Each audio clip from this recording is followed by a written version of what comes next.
money is not everything. Your happiness, your joy is everything. এই meaning of হ্যাপিনেসটা কি? আমাদের প্রত্যেকের জীবনে উত্থান পাথান এসছে। It is important how they handle it. Failure is just a stepping stone for the next success. And how fast you bounce back from failure is important.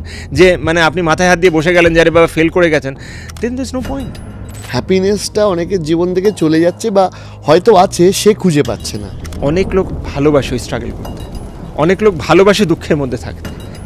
তো সাকসেসটা is not a shortcut story. সাকসেসটা is something that you have to work on and on and on a daily basis. এবং সেইটা যদি আমার এই podcast থেকে অন্তত 10% লোকও বুঝতে পারে, তাহলে একটা ডিফারেন্ট ওয়ার্ল্ড তৈরি হবে।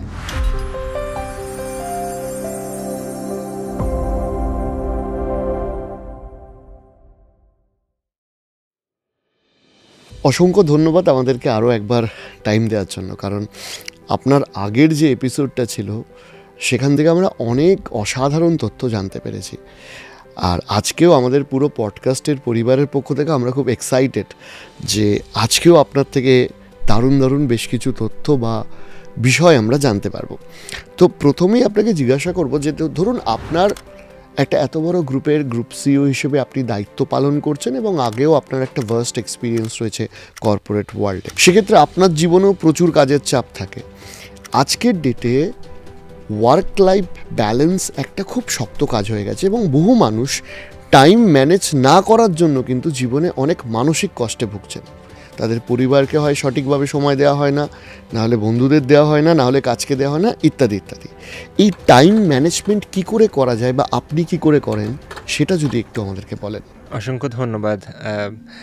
প্রাইমারিলি আমি যেটা করি সেটা হচ্ছে যে আমি এনশিওর করি যে কাজটা কাজের জায়গায় যেন ভালো করে করা হয়, এবং সেটা একটা খুব ক্রিটিক্যাল প্যারামিটার। যদি কেউ যখন কাজ করছে তারা যদি সত্যি করে ভালো করে কাজ করতে পারে তাহলে অনেকটাই কাজ এগিয়ে যায়।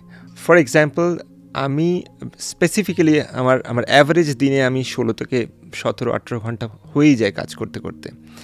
তো এবং ইন টোটালিটি যদি আমি দেখি, বাট আমার মনে হয় এটা খুব ইম্পর্টেন্ট যে তার সাথে সাথে আপনি একটা ওয়ার্ক লাইফ ব্যালেন্স করুন। আমি খুব ভালো যে ওয়ার্ক লাইফ ব্যালেন্স করতে পারি তা নয়, এবং আমি অলওয়েজ খুব কনফিউশনে থাকি। যেটা আমি করতে পারি আমি বলি করতে পারি, যেটা আমি করতে পারি না আমি বলি করতে পারি না হয়তো। কিন্তু আমি চেষ্টা করি যে through online, through screen, through internet যাতে আরও বেশি আমি কমিউনিকেশন রাখতে পারি সবার সাথে। তার কারণটা হচ্ছে এটা খুব ফ্যাক্ট অফ লাইফ যে আমাদের হয়তো almost various সিটিজ we have to keep moving, আলাদা আলাদা শহরে আমাদের যেতে হয়, আলাদা আলাদা দেশে যেতে হয়, এটসেট্রা। তো সেক্ষেত্রে কাজের প্রেশারটা অনেকটাই বেশি, কিন্তু কাজের প্রেশারটা কীভাবে হ্যান্ডেল করবে দ্যাটস মোর ইম্পর্ট্যান্ট। তো সেই জন্য আমার মনে হয় যে কাজ তো থাকবেই, কাজ তো মা লক্ষ্মী, কিন্তু সেটা প্রেশার হিসেবে না নিয়ে সেটাকে অন্যভাবে নেওয়াটাই সব থেকে গুরুত্বপূর্ণ, এবং that's how we should do, এবং সেটাই আমি করি। তাহলে এই ভালো থাকার মানে কি? ভালো থাকার মানে হ্যাপিনেস, রাইট। হ্যাপিনেসটা অনেকের জীবন থেকে চলে যাচ্ছে বা হয়তো আছে, সে খুঁজে পাচ্ছে না। এই মিনিং অফ হ্যাপিনেসটা কি? মিনিং অফ হ্যাপিনেস আলাদা আলাদা লোকের জন্য আলাদা আলাদা পার্সপেক্টিভ, কিন্তু আমার জন্য যেটা পার্সপেক্টিভ সেটা হচ্ছে যে at any point of time I should be at peace, এবং আমার জন্য এটা খুব দরকার। এবং আমি সাধারণত অন্যদেরও বলি যে everyone should know how to find their own peace, their own joy, এবং that is what happiness should be. এবং যদি সেই পিস আর জয়টা তারা খুঁজে বের করতে পারে থ্রু হোয়াট এভার ওয়েজ, প্রত্যেকের সংজ্ঞা আলাদা হতে পারে, দেন the genuine sense of happiness actually comes out. Definitely. আপনি আগের এপিসোডে একটা খুব ইন্টারেস্টিং কথা আমাকে বলেছিলেন যে আপনার লাইফে কাজের দিক থেকে বা অর্থনৈতিক দিক থেকে অনেকটা স্ট্রাগলও ছিল, আবার আজকে একটা অসম্ভব ভালো সময় কাটছে। আমাদের এই সোসাইটিতে বহু মানুষ আছে যে যাদের স্বপ্নগুলো হয়তো অনেক বড়, কিন্তু পরিস্থিতির খাতিরে তাদের হাতে হয়তো সেই সাকসেস বা সেই অর্থটা আজকে ডেটে নেই, এবং সেই মানুষটা এই না থাকাটার জন্য কিন্তু অনেক বেশি ডিপ্রেশনে চলে যায়। দেখা যায় তার মধ্যে হয়তো প্রবাবিলিটি অনেক কিছু ছিল, কিন্তু সে সেটা করতে পারলো না, মাঝখানে খেয়েই হারিয়ে ফেললো। এই কঠিন সিচুয়েশনটা পেরোনোর সময় কি মাইন্ডসেট রাখা উচিত? আমাদের প্রত্যেকের জীবনে উত্থান পাথান এসছে, আমি শিওর আমার যেরকম এসছে আপনার এসছে, যারা দেখছেন তাদের এসছে। It is important how they handle it. এবং আমি আমার সিচুয়েশানে যখন দেখেছি যে অনেক আপস অ্যান্ড ডাউনস এসছে, যখন ডাউনস এসছে, এবং এটা এটা এটা এটা পৃথিবীর নিয়ম, যদি একটা নাগরদোলা ওপরে যায় সেই নাগরদোলা নিচে নামে আবার ওপরে যায়, এভরিওয়ান। তো সেখানে ইট ইজ এক্সট্রিমলি ইম্পর্ট্যান্ট যে সেই মাইন্ডসেট থেকে আপনি কত তাড়াতাড়ি বেরিয়ে আসতে পারেন।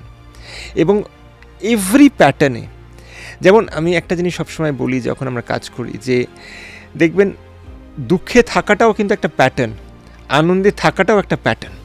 দেখবেন যে যারা দেখবেন অনেকে আছে যে কোনো অল্প কিছুর মধ্যেই তারা দুঃখ খুঁজে পায়, হয়তো সেরকম কিছু হয়ও নি, তারা দুঃখ খুঁজে পেল। আবার অনেকে আছে যে যারা হয়তো এইটুকুর মধ্যে আনন্দ খুঁজে পায়। It's a pattern, it's a trend.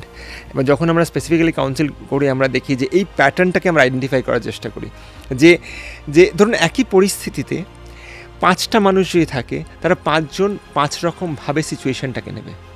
ধরুন বৃষ্টি পড়ছে বাইরে, আপনি 5 জনকে বের করুন, 5 জন 5 রকমভাবে সিচুয়েশান নেবে। কেউ বলবে প্রচণ্ড কাদা, আমি বেরোতে পারছি না। কেউ বলে আরে বাবা বাজ পড়ছে, আমি ঘরে ঢুকে যাবো। কেউ বলবে আরে না খুব সুন্দর বৃষ্টি পড়ছে, চলো হাঁটতে হাঁটতে এনজয় করি। সেম সিচুয়েশান, কিন্তু সবাই আলাদা আলাদাভাবে নিচ্ছে। সকালে ঘুম থেকে উঠলেন, দেখলেন যে টুথপেস্ট নেই, কেউ হয়তো সেইটা নিয়ে হয়তো ক্রিপ করতে আরম্ভ করলো। কেউ হয়তো বললো ঠিক আছে নেই তো ঠিক আছে, ব্রাশটা জলে ভিজে আমি ভালো করে ব্রাশ করে নিই। That's a mindset. তো যখন সেই মাইন্ডসেট প্যাটার্নটার বিলিফ সিস্টেমটা চেঞ্জ করা যায়, তখন ধরুন যারা হয়তো কোনো ডাউন ট্রডেনে আছে, যারা স্ট্রাগল করছে, এবার যারা স্ট্রাগল করছে তারাকে যদি সত্যি সেই মাইন্ডসেট আর বিলিফ সিস্টেমটা চেঞ্জ করে, তারা কিন্তু সেই স্ট্রাগল থেকে বেরোতে পারে। কিন্তু প্রবলেম হচ্ছে, আমি যেটা অন্তত কাউন্সেলিংয়ে দেখেছি, অনেক লোক ভালোবাসে ওই স্ট্রাগল করতে, অনেক লোক ভালোবাসে দুঃখের মধ্যে থাকতে। তারা চায় যে মানে অন্যরা যারা তাদের বন্ধু, তারা সে দুঃখী বন্ধুদের খুঁজে বের করতে চেষ্টা করে। একটা খুব সুন্দর প্রভাব আছে, you will be one amongst the 5 people that you hang around with. Exactly, right. তো এবার তাদের প্যাটার্নটাই হচ্ছে যে কি করে আরও খারাপ থাকবে, তাদের এইটা প্যাটার্ন নয় যে খারাপ থেকে কী করে বেরিয়ে আসতে পারবে। সো সেই প্যাটার্ন ব্রেক যদি না করা যায়, তারা কিন্তু দেখবে সেই জন্য তাদের ম্যাক্সিমাম মাস কিন্তু ওই খারাপের দিকে, দুঃখের দিকে, অন্যদের কার কোথায় প্রবলেম হচ্ছে সেইখানে ঝাঁপিয়ে পড়বে, rather than they been staying good. তারা চাইছে না যে তাদের হয়তো জীবনে অনেক প্রবলেম আছে যেটা সর্ট আউট করতে পারে, সেইটা সর্ট আউট না করে কোথায় কী প্রবলেম হচ্ছে সেখানে দৌড়চ্ছে। Because they R more focus যে অন্যরা কী করছে, তারা এটা ফোকাস না যে সে কী করে ভালো থাকবে, তারা এটা ফোকাস না সে কী করে আরও বেশি জয় স্প্রেড করবে।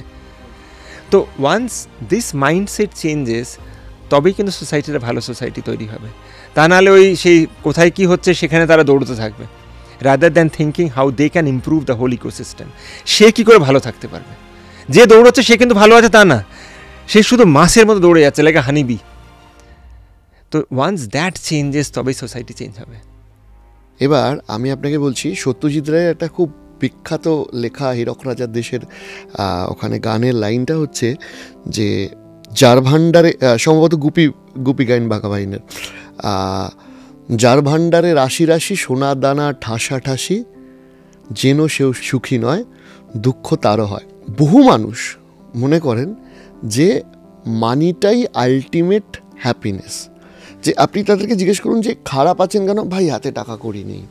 এবার তারা মনে করে যে বেশ কয়েক লাখ বা কয়েক কোটি হাতে চলে এলেই আমার জীবনে সমস্ত কিছু শর্ট আউট।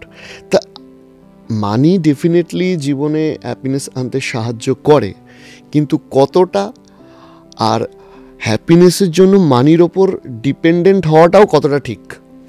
প্রথম কথা, মানি হ্যাপিনেস হয়তো আনতে পারে, পিস আনতে পারে না। There is a difference between happiness and peace. There is difference between happiness and joy. Money হয়তো হ্যাপিনেস আনতে পারে, কিন্তু জয় আনতে পারবে না। ধরুন আপনার হাতে প্রচুর টাকা আছে, আপনি কয়েকশো বার্গার কিনে নিতে পারবেন, কিন্তু খেতে পারবেন কয়েকশো বার্গার? পারবেন না। তো the point is not about money, the point is আপনি ভেতর থেকে কী করে আনন্দ আসতে পারবেন। আমি তো এত কনসাল্টিং করি, তাহলে তো যাদের প্রচুর টাকা, মানে তারা তো একদম সব থেকে আনন্দে থাকতো। তাহলে আমরা দেখেছি কেন যে আমরা জানি যে ইভেন মুভি স্টার সুইসাইড করে, right? We have enough data on that. তাহলে কেন করে? অতএব পয়সা ইজ জাস্ট এ মিডিয়াম, এবং একটা লেভেল অবধি পয়সা দরকার, তার থেকে বেশি হলে তো সেটা কিন্তু গ্রিড হয়ে যায়। And greed is dangerous. যে কোনো negative attribute, greed, lust, this are all dangerous.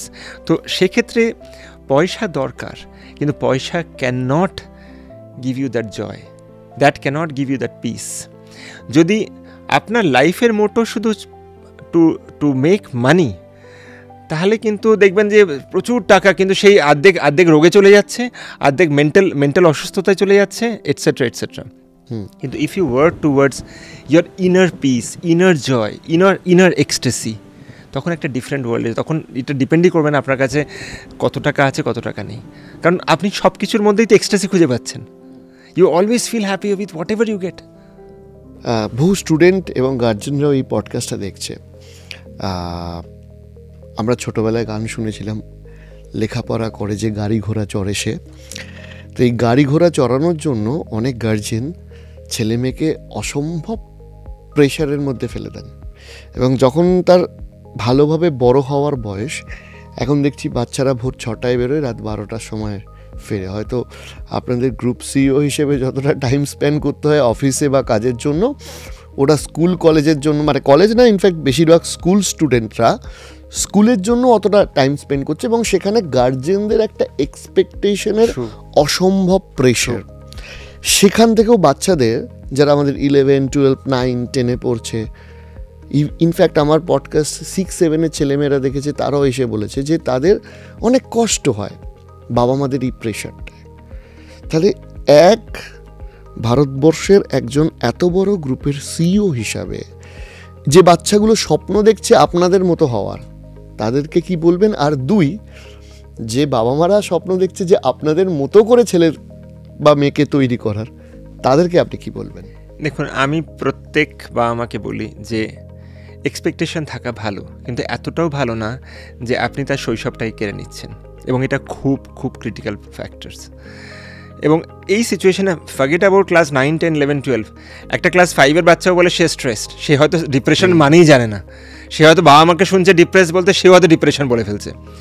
So extremely important যে আপনারা বুঝুন যে কোন ফেজ অফ লাইফে কী করা উচিত। ইনফ্যাক্ট আমি যখন মেন্টরিং করি, প্রচুর বাবা মার সাথে কথা বলি, প্রচুর ছাত্রছাত্রীদের সাথে কথা বলি, তখন আমি দেখি যে they are in a huge mental distortion, এবং এই মেন্টাল ডিস্টরশনটা কিন্তু একটা অদ্ভুত আউটকাম তৈরি হবে সে যখন বড় হবে। সেই জন্যে আমরা যখন কাউন্সেলিং করি, আমরা দেখি যে অনেকে বলছে ঠিক আছে হয়তো বিয়ের পরেই প্রবলেম, কিন্তু যখন আমরা RCA করছি তখন দেখছি আরে সেই যে ডিপ্রেশনটা, সেইটা কিন্তু স্কুল থেকে শুরু হয়েছিল, সেটা হয়তো অনেক ছোটোবেলা থেকে শুরু হয়েছিল। So it is extremely important যে পেরেন্টস নিড টু আন্ডারস্ট্যান্ড যে হ্যাঁ নিশ্চয়ই আমরা চাইবো আমাদের ছেলেমেয়েরা ভালো হোক, but not at the cost of the pressure যেটা আমরা ক্রিয়েট করছি। এবং ম্যাক্সিমাম সময় কী হয়, বাবা মা যদি একটা জায়গায় না পৌঁছতে পারে, তারা ভাবে যে আমার স্টেপনি হচ্ছে আমার ছেলেমেয়ে, যে তারা পৌঁছবে। So the outcome is very shellfish. Outcome হচ্ছে যেহেতু সে পৌঁছতে পারেনি, সে চাইছে যে ও পৌঁছক, তার কাঁধে ভর দিয়ে দাঁড়াবে। I think parents should not be so selfish. At the same point of time, হ্যাঁ কম্পিটিশনের যুগ, definitely there's no doubt about it. সেই জন্য I have to have a balanced approach. এবং এই কম্পিটিশনের যুগে ইট ইজ ইম্পর্টেন্ট যে আপনি আইডেন্টিফাই করুন যে আপনার বাচ্চার ন্যাকটা কোন জায়গায়। সে হয়তো ফিজিক্স ভালো নাই বাঁচতে পারে, সে হয়তো কেমিস্ট্রি ভালো নাই বাঁচতে পারে, সে হয়তো বেসবল খেলতে ভালোবাসতে পারে, সে হয়তো গিটার বাজাতে ভালোবাসতে পারে, সে হয়তো রান্না করতে ভালোবাসতে পারে। তো সেই ওপেন মাইন্ডসেট বাবা মার থাকার দরকার যে ঠিক আছে, কে কী বললো, পাড়া প্রতিবেশী কী বললো আমার জানার দরকার নেই, আমার ছেলে মেয়ে যদি রান্না করতে ভালোবাসে রান্না করুক, দে ক্যান এক্সেল দেয়ার। আমি তাও বলছি না যে এক্সেল না করতে পারলে তখন বলে তুই রান্না করেছিলি, তুই চেয়েছিলাম। You have to understand the psychology of the child, এবং সেই সাইকোলজি অফ দ্য চাইল্ড যতক্ষণ না বুঝতে পারবেন, you will create a child that will lead into a wrong generation ahead. এবং সেটা কিন্তু একটা ফল্টি জেনারেশন বাবা মারা তৈরি করবে, all because they have their expectations, সেইটাকে ওখানে চাপিয়ে দিচ্ছে, সেটা তো সম্ভব না। So I think it's important that parents understand that. তাহলে মানে অনেক সময় পড়াশোনাটা তারা এই কারণে করতে বলে যে পড়াশোনা করলে ভবিষ্যতে অনেক বড় লোক হতে পারবি, এই টাকার সাথে বিদ্যাকে জুড়ে দেওয়াটাও তো একটা খারাপ। একদম, আমি যে একটু আগে বললাম না যে আমরা একটা এমন ফল্টি মাইন্ডসেট তৈরি করছি, সব কিছুর মধ্যেই টাকা। এবং দেখবেন যে আমরা যখন আমরা কথা বলি, তখন আমরা দেখি যে সবাই আগে ফার্স্ট পয়সাটাকে প্রায়োরিটি দিচ্ছে, তারপরে মেন্টাল ওয়েলবিং, তারপরে ফিজিক্যাল ওয়েলবিং। মানে তারা ভাবছে যে টাকা হয়ে গেলেই বোধহয় সব হয়ে গেল, কিন্তু এটা বুঝতে পারছে না যে that is the by product of everything. এবং এইটা যতক্ষণ না সমাজ বুঝতে পারবে ততক্ষণ কিন্তু এই সিচুয়েশানে থাকবে। যদি সমাজ বুঝতে পারে যে টাকাটা সব নয়, তাহলে দেখবেন একটা অদ্ভুত সুন্দর সমাজ তৈরি হবে। তখন ঈর্ষা চলে যাবে, তখন এটা থাকবে না যে কে কাকে কতটা খারাপ করবে টাকা রোজগার করবার জন্য, তখন এটা থাকবে না কে কার থেকে অ্যালুমিনি চাইবে, এইসব কিচ্ছু থাকবে না। তখন থাকবে যে আমি কি করে ভালো হতে পারি, আমি কি করে আরও জয়ফুল হতে পারি, আমি কি করে একটা জয়ফুল সোসাইটি তৈরি করতে পারি, আমি এমন আমার বাচ্চারা হবে যে they will be happy on their own. সেটা একটা অদ্ভুত সোসাইটি তৈরি হবে। এবং সেইটা যদি আমার এই পডকাস্ট থেকে অন্তত 10% লোকও বুঝতে পারে যে money is not everything, your happiness, your joy is everything, তাহলে একটা ডিফারেন্ট ওয়ার্ল্ড তৈরি হবে। একটা মানে শব্দ আছে ফিনান্সিয়াল ইন্ডিপেন্ডেন্স, অর্থাৎ আমি অর্থনৈতিকভাবে আমি যেগুলো চাইছি সেগুলো পাচ্ছি। বাট চাইতে চাইতে তো আমি চাইতে পারি কাল সকালে আমার একটা প্লেন হয়ে যাক, হ্যাঁ পরশু একটা বড় বাংলো হয়ে যাক, সেটা না।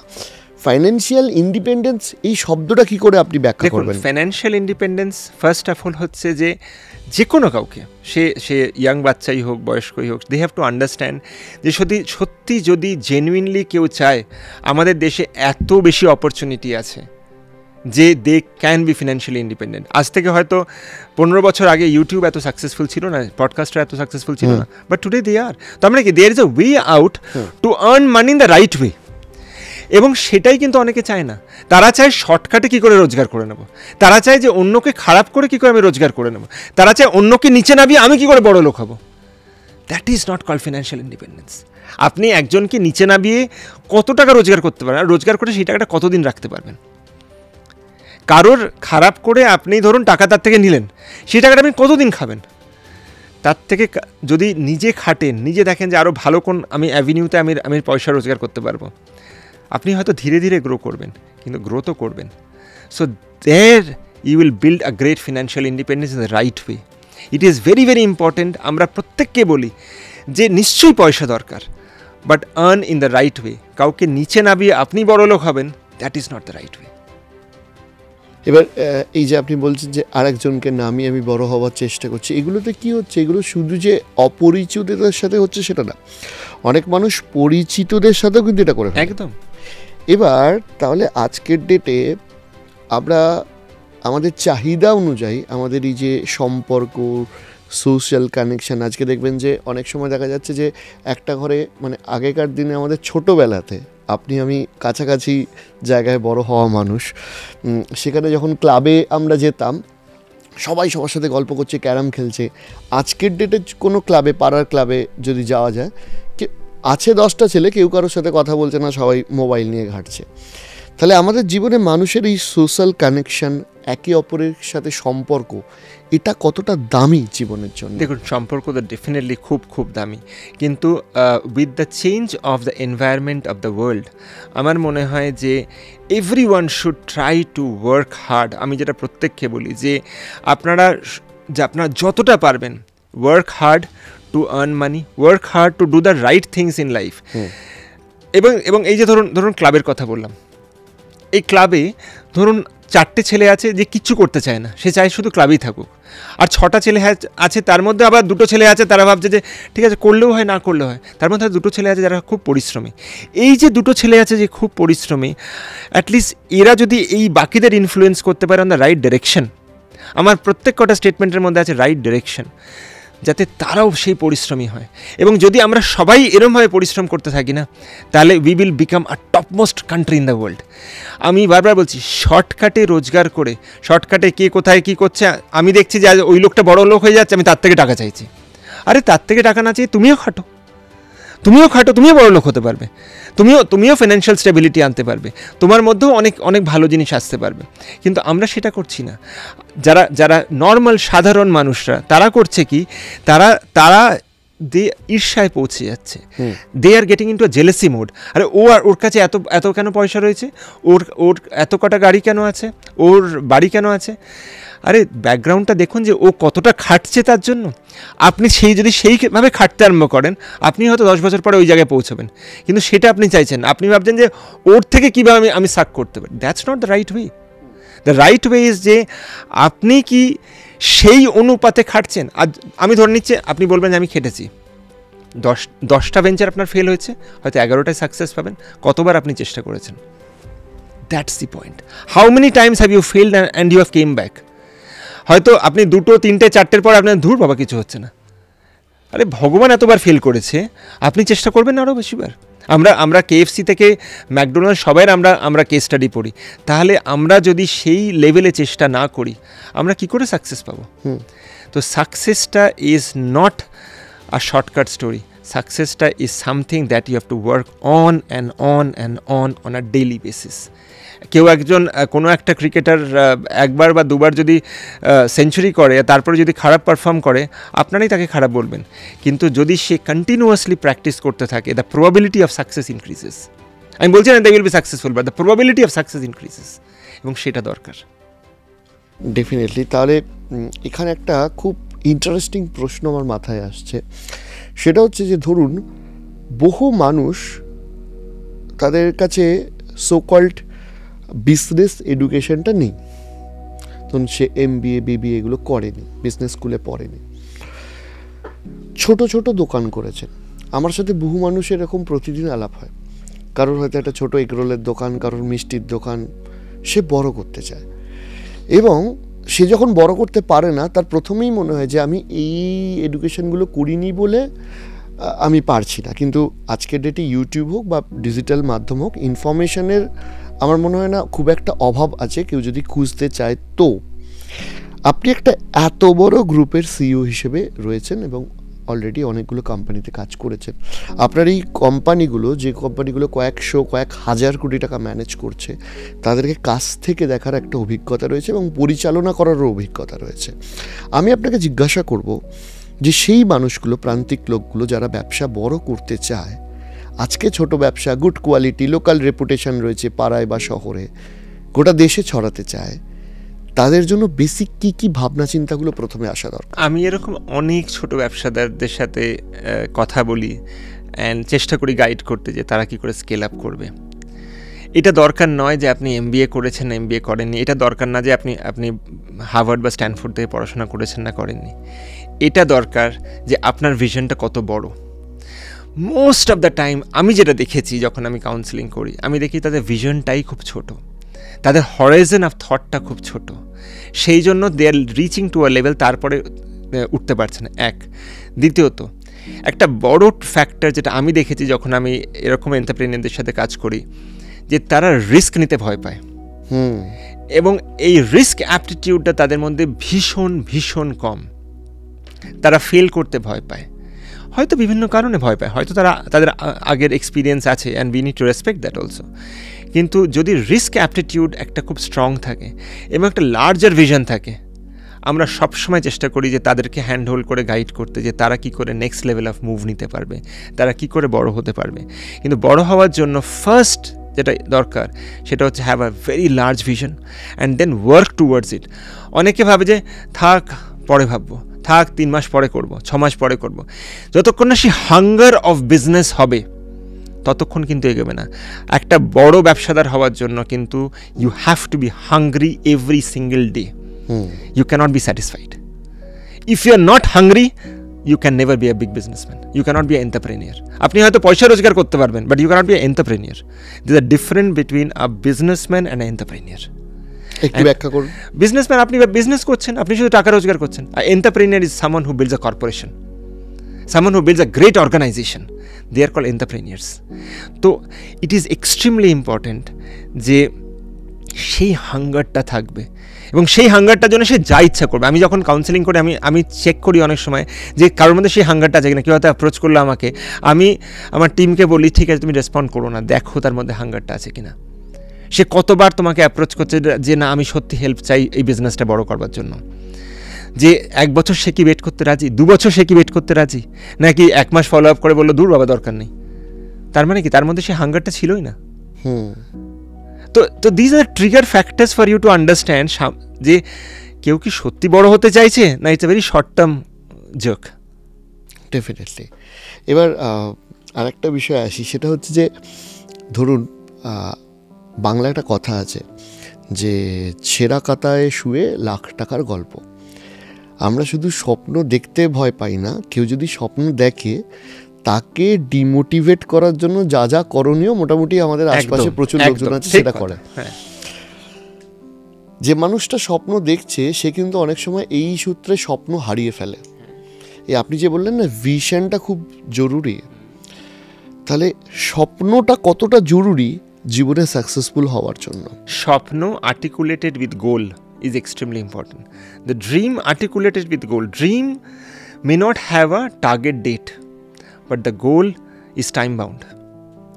So পরিস্থিতি এমন থাকবে যে আপনাকে আপনার বন্ধু বান্ধব হয়তো they are not very positive about it, আপনার ফ্যামিলি অনেক সময় বলবে যে আরে দরকার কি সব কিছু করার, আপনার এনভায়রনমেন্ট আপনাকে হয়তো অনেক নেগেটিভ পুল করবে, কিন্তু আপনার মধ্যে বিলিফ সিস্টেম কতটা সেটা আপনাকে এগিয়ে নিয়ে যাবে। আপনি তো একজন ইন্ডিভিজুয়াল এবং আপনার মধ্যে সেই বিলিফ সিস্টেম, সেই হাঙ্গার কতটা যেটা আপনাকে এগিয়ে নিয়ে যাবে। So it is you as an individual, not your parents, not your friends, not your relatives.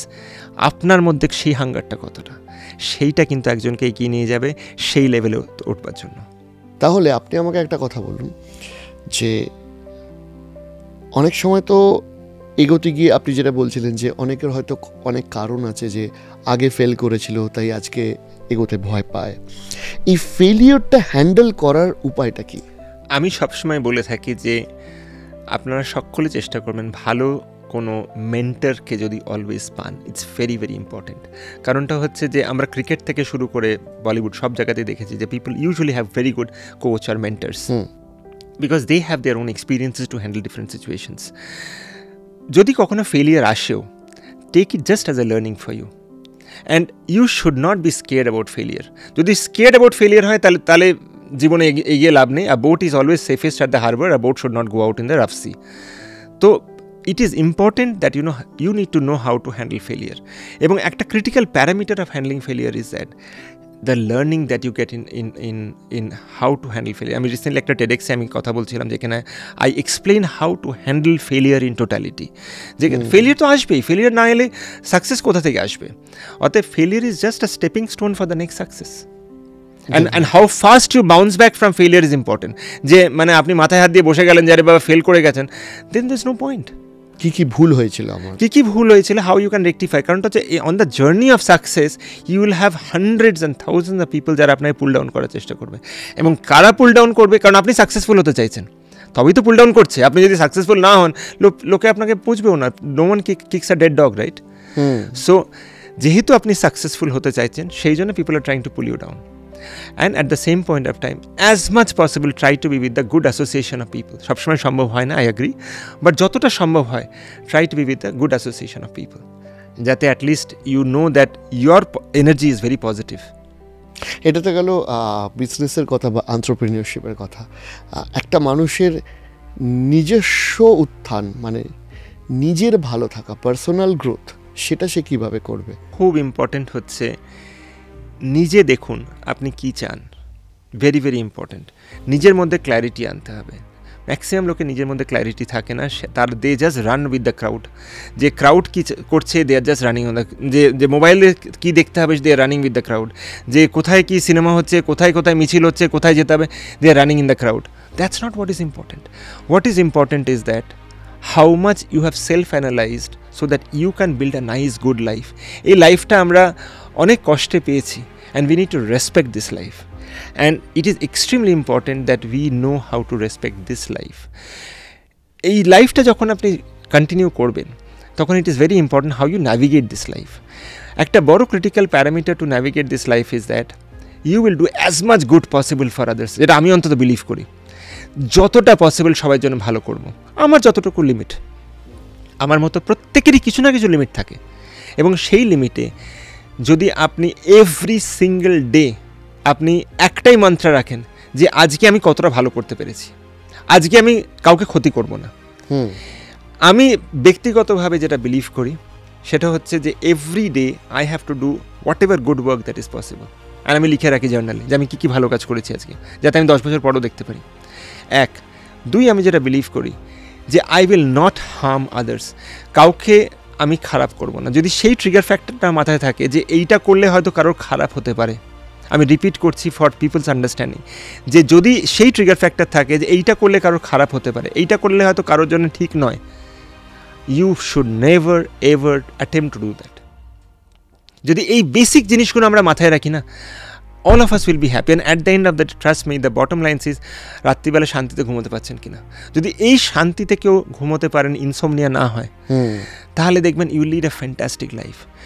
দুটো প্যারামিটার আবার বলছি যাতে সবাই ভালো করে বুঝতে পারে। 1, ensure that you have your perspectives very clear how you're navigating your life, and the most important thing is that চেষ্টা করবেন এভরি সিঙ্গেল ডে যতটা ভালো কাজ করা যেতে পারে, অ্যান্ড এভরি সিঙ্গেল ডে সকালবেলা উঠে আই টেক আউট যেন কারোর খারাপ না করতে পারি। এবং যদি এই ফিলোসফি কেউ বিলিভ করে, আমার দৃঢ় বিশ্বাস, they will lead a very happy enjoyable life, যে কারোর খারাপ করবো না। এটা তো গেল। এবার আপনি বলছিলেন যে আপনি অনেকগুলো জিনিস ভালো কাজ লিখে রাখেন, জার্নালিং। প্রত্যেকটা মানুষের না একটা টু ডু লিস্ট থাকা দরকার যে আমার এইগুলো করতে হবে, মেডিটেশন হোক, ট্রাভেলিং হোক।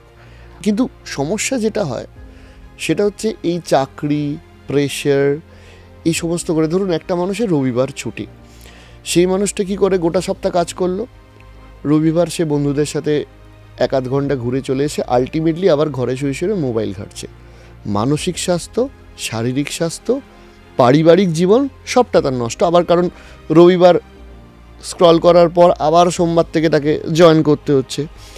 একটা লোকের পার্সোনাল লাইফে কি কি টু ডু লিস্ট থাকা উচিত, যে এইগুলো কাজ ছাড়া করা উচিত? আমি বলতে পারি যে আমি কি করি। হ্যাঁ, আপনার লাস্ট ফ্যাক্টরটা আমি ধরে নিচ্ছি যে আপনি বললেন ওই যে বন্ধুদের সাথে রোববার দিন যায়। আমি এখানে আরেকটা পয়েন্ট বলছি যে কে আপনার বন্ধু হবে, কাকে আপনি অ্যাক্সেস দেবেন in year mental and physical wellbeing, সেটা কিন্তু খুব ইম্পর্টেন্ট। আমি ফর এক্সাম্পল, আমি তো ওপেনলি বলতে পারি, আমার স্কুলের যে গ্রুপ ছিল, I exited because I saw there so much of negative discussion that goes on in that group. So I felt that I don't need to be part of that group. এটা কিন্তু আমার choice যে কার সাথে আপনি বন্ধুত্ব করবেন, কোন WhatsApp গ্রুপে আপনি থাকবেন, কোন হোয়াটসঅ্যাপ গ্রুপ থেকে আপনি এক্সিট করবেন। আপনার দরকার নেই অত information. We are overloaded with data, we don't need. তো যাই হোক, আমি যেটা ফলো করি এবং আমি যেটা বিলিভ করি ভালো থাকার জন্য, 1, it's extremely important every single day you meditate. আমি এভরি ডে যেখানেই থাকি পৃথিবীর, আমি মেডিটেশন মিস করি না, number 1। Number 2, at least on an average 90% of days আমি সকালে সাঁতার কাটি every day, except 10% of days যখন হয়তো কোথাও আমি সুইমিং পুল পাইনি তখন কাটিনি, নাহলে 90% of days আমি সাঁতার কাটি। 3, এক্সারসাইজ। 3টা আমার সবসময় হয় না, বাট আমার সাঁতার আমার কম্পেনসেট করে দেয়। And 4, eat less. আমি সবাইকে বলি যে যখন খাবার খাবেন, প্লিজ ইট লেস, মানে basically you exercise more and you optimise your food, you lead a healthy life. তো যদি আমি এগুলো করি, যদি কেউ রিয়েলি ফিল করে they can do it, but আমার জন্য meditation works wonders. And meditation, swimming, eating less, and reading great books and travel, these are things that I really love, and definitely basics, no harming anyone, কাউকে harm পৌঁছানোর দরকার নেই। And number 2 হচ্ছে চেষ্টা করুন নিজে আরও কী করে ইমপ্রুভ করবেন on a daily basis. When you challenge yourself to grow every single day, I think the world will be a better place. আমি আপনার ট্রাভেলিংয়ে আসবো, কারণ আপনার গোটা পৃথিবীর অভিজ্ঞতা আমিও শুনবো এবং আমার দর্শকদেরও শোনাবো, একটু আমার জানা দরকার আছে। কিন্তু এই যে মেডিটেশন ওয়ার্ডটা, এটা এখন আস্তে আস্তে মানুষ বহুকাল ভুলেছিল, আস্তে আস্তে এখন আবার উঠে আসছে, মানুষের প্রয়োজনীয়তা বুঝছে। কিন্তু অনেকেই ভাবে যে মেডিটেশন মানে ধ্যান করা, এটা সাধু সন্ন্যাসীদের কাজ। আমি একদম মানে নর্মাল অ্যাসপেক্টিভে বলছি, মানে যেগুলো সাধারণ মানুষ ভেবে থাকে যে সাধু সন্ন্যাসীদের কাজ করা, মেডিটেশন মানে ভগবানকে ডাকা, ইত্যাদি ইত্যাদি ইত্যাদি। আপনি যদি একটু ছোটো করে গাইড করে দেন যে মেডিটেশনটা কী বা কীভাবে করা যায় ইত্যাদি। এরকম বহু মানুষ আছে যারা ইভেন আমার কাছে মেডিটেশনের কোর্স করে। আমি যেভাবে বিলিভ করি, মেডিটেশন মানে এই নয় যে পা জড়ো করে বসে থাকতে হবে, চোখ বন্ধ করে একদম মানে কোনো থটস আসবে না, আমি সেটা বিলিভ করি না। এবং আমি এটা বহুবার আমি পাবলিকলি বলেছি, পাবলিকলি লিখেওছি। যদি আপনি মনে করেন আপনার থটকে বন্ধ করে দেবেন, as per me that's not the right way of meditation. আপনি তো আপনার কিডনি, লাংস, হার্টকে বন্ধ করে দেন না, তাহলে ধটকে কেন বন্ধ করে দেবেন? So you should allow the flow to happen. Just sit বা স্ট্যান্ড বা do whatever you want and calm down your mind. কী করে কাম করবেন? যা ফ্লো আসছে সেই ফ্লোটাকে আসতে দিন। কাউকে আপনি জোর করে বন্ধ করে ফ্লো বন্ধ করা যায় না, আমার ব্যক্তিগত বিলিফ। তো when you calm down your mind, দেখবেন 1 সপ্তাহ 2 সপ্তাহ করার পরে আপনি কিন্তু অটোমেটিক্যালি টিউনে আসছেন। প্রথম হয়তো 1 মিনিট করবেন, আপনাকে 1 ঘন্টা বসতে হবে না, তারপর হয়তো 2 মিনিট করলেন, তারপর হয়তো 3 মিনিট করলেন, এরকম করতে করতে বাড়াবেন।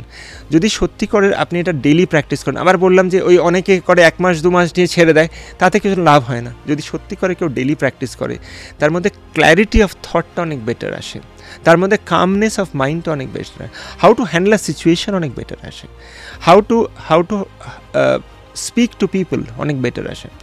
কারণ এইটা একটা জিনিস যেটা আপনার মনটাকে সত্যি শান্ত করে। এবং এটাই নয় যে সাধু সন্ন্যাসীরাই শুধু করতে পারে বা কিছু, এটা আমরা প্রত্যেক যারা সাধারণ মানুষ আছি তারাও করতে পারে এবং করা উচিত আমার মতে। তো আই থিঙ্ক যদি কেউ প্র্যাকটিস করে, ইটস রিয়েলি ওয়ার্কস ওয়ান্ডার্স। আপনি তো মেডিটেশনটা বললেন, এবার আপনার থেকে একটা অভিজ্ঞতা আমি জানতে চাইবো। সেটা হচ্ছে আপনার প্রায় গোটা পৃথিবী ঘোরার অভিজ্ঞতা রয়েছে। ভ্রমণ আপনার জীবনে কী কী পরিবর্তন এনেছে? আর 2 হচ্ছে 2-1টা বিশ্বজুড়ে যত এক্সপিরিয়েন্স আছে সেগুলোর জন্য তো আলাদা একটা এপিসোড লাগবে, কিন্তু আজকে 2-একটা এক্সপিরিয়েন্স আমাদের একটু শেয়ার করুন। যখন আমি ট্রাভেল করি তখন অনেক কিছু লার্নিংস হয়, এবং travelling is one typical place যেটা আমি ভীষণ ভালোবাসি। এবং যদি স্পেসিফিক কিছু জিজ্ঞেস করতে চান, আমি বলবো যে একটা বড় মুভ ইন্ডিয়া যেটা পেয়েছে সেটা হচ্ছে যে আমরা তো বলে থাকি যে ইউএসএ, রাশিয়া, চায়না হচ্ছে সুপার পাওয়ার্স, অ্যান্ড রাশিয়া যে সুপার পাওয়ার সেটা তো আমরা জানি, কারণ লাস্ট 2-3 বছর আমরা দেখেছি it really have been glorified. তো এখন আমি যখন 2 বছর আগে আমি যখন রাশিয়া যেতাম, তখন আমাদের কনসুলেটে যেতে হতো, কনসুলেটে গিয়ে আমাদের ইন্টারভিউ দিতে হতো, নিয়ে পাসপোর্টে স্ট্যাম্প হতো। এখন এত ভালো হয়ে গেছে মানে ইন্ডিয়ার সাথে রিলেশনশিপ যে you will not believe, Russia যাওয়ার জন্য ভিসা পাওয়া যায়। This is out of the world experience. মানে কেউ ভাবতেই পারে না যে এত বড় একটা কান্ট্রি আমাদের ইন্ডিয়াকে ভিসা গ্রান্ট করবে। So that's a phenomenal thing that have happened. আর এটা ছাড়া আই থিঙ্ক ট্রাভেলের প্রচুর এক্সপিরিয়েন্সেস তো আছেই। মানে খুব গরমের জায়গায় একরকম এক্সপিরিয়েন্স হয়, আবার খুব ঠান্ডার জায়গায় আরেক রকম এক্সপিরিয়েন্স হয়। But these are all mixed experience যেগুলো আমরা পাই। মানে ধরুন ঠান্ডার জায়গায় মানে অ্যাভারেজ -20 -40তে যখন আমরা যাই, তখন একটা অন্যরকম এক্সপিরিয়েন্স হয়। যদি -40তে -45-এ আপনি যান, তখন দেখবেন যে মানে you can't even think to go out without 7-8 layers in the body. যে আপনি হয়তো স্টিলের ফ্রেম চশমা পরতে পারবেন না, কারণ মাংসটা একসাথে বেরিয়ে যাবে। So these are multiple experiences, যেগুলো অ্যালার্টও থাকতে হয় যে কীভাবে কী করবেন। যদি স্পেসিফিক ট্রেকিংয়ের কোনো অভিজ্ঞতা হয়, তো যদি সেরকম ঠান্ডার জায়গায় শীতকালে ট্রেকিং করি, তাহলে আপনাকে জানতে হবে যে আপনার আগে কতজন ট্রেক করেছে, যাতে কারণ যখন আপনি রোপটা ধরবেন, কারণ রোপটা স্লাইমি হয়ে যাবে, সো ইট উইল বিকাম স্লাইমি, তো সেই ফ্যাক্টরসগুলো থাকে। তো এরকম অনেক কিছু মাথায় রাখতে হয় যে আপনার শুতে স্পাইকের লেভেল কতটা থাকবে, যাতে সেই স্পাইকটা ঠিকঠাক করে গ্রিপ নিতে পারে।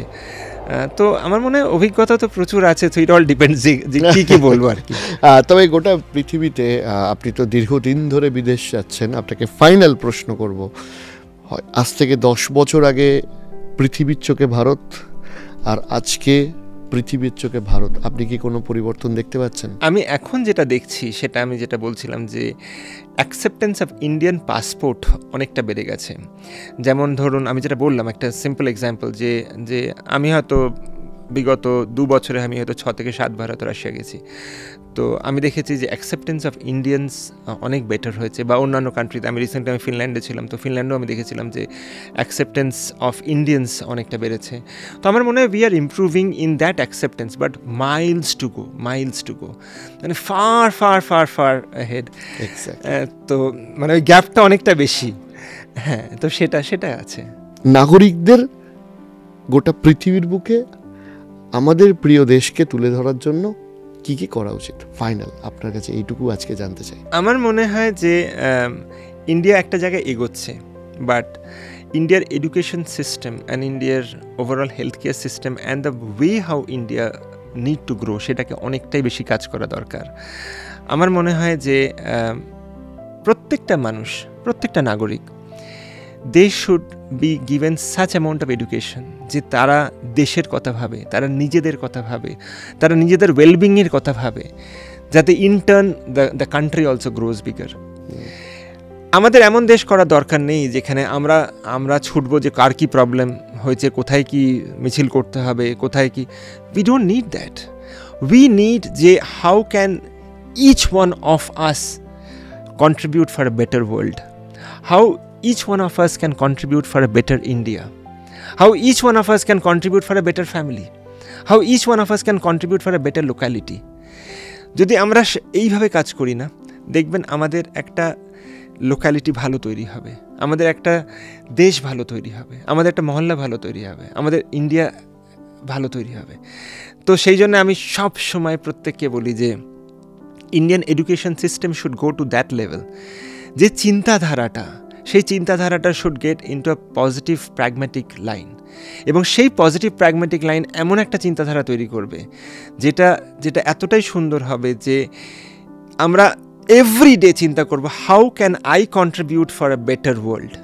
যদি আমরা প্রত্যেকে চিন্তা করি how can I contribute for a better world, তাহলে দেখবেন যে you will not have jealousy at all, you will not have shortcut lifestyle at all. আপনার এটা থাকবেই না যে অন্যকে খারাপ করে নিজে কী করে বড় হব।